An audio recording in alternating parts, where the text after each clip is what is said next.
I started photography very young, and I was very fortunate to be the beneficiary of a gift.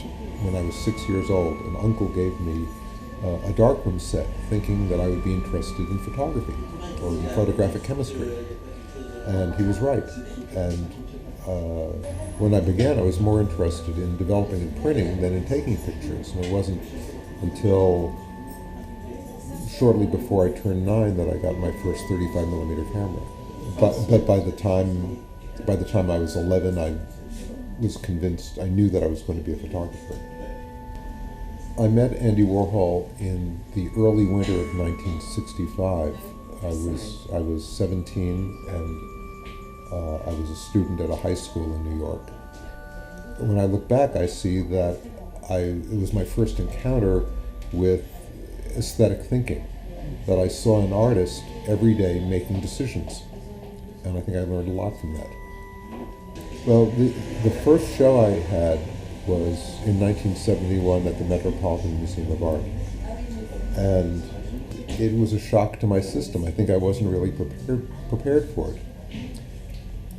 It turned out to be a good thing because it brought the work I was doing at the time to an end, and that shock forced me into a new direction, which led to my interest in postcards and snapshots, and a year later to American Surfaces.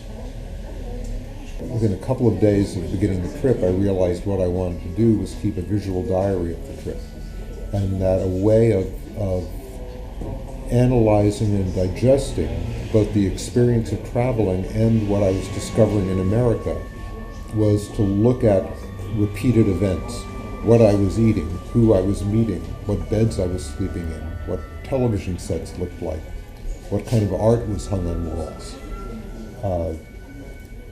It's an important one for me because it shows a lot of what was on my mind at the time of American Surfaces.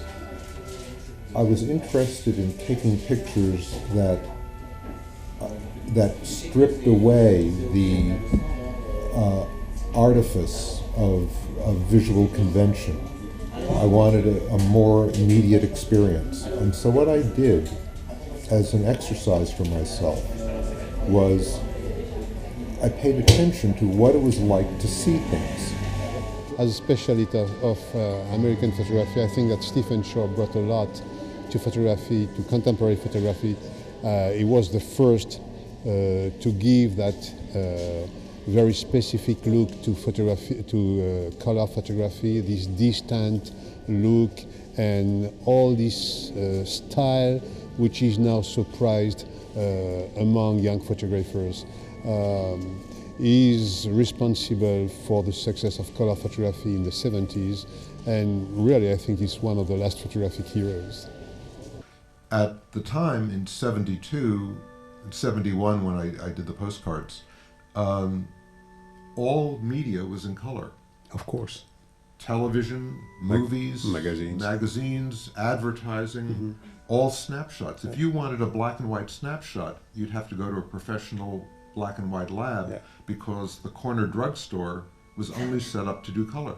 Well, I always am interested in doing new projects. As soon as I find myself repeating myself, as soon as a line of investigation feels that it's solved, rather than just continuing.